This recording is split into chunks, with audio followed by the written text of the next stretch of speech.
After Effects doesn't support stroke alignment, but did you know there's a hidden feature in Overlord that will automatically set that up for you when you transfer strokes from Figma and Photoshop? When you transfer a shape from Photoshop, it'll automatically create the stroke that's dynamic. But if you adjust this little tiny drop down, you can set the alignment. And when you transfer it with Overlord from Photoshop or Figma, it'll automatically create this expression that allows for dynamically shifting even though you are adjusting the stroke.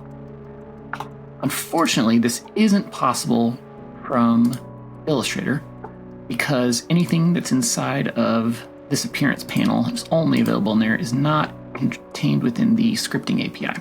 But what you can do is if you copy it from Illustrator and paste it into Photoshop as layers, all of these properties are preserved, and when you transfer it to After Effects, it adds that expression for you. And that's a quick tip for aligning strokes with Overlord. See you next time.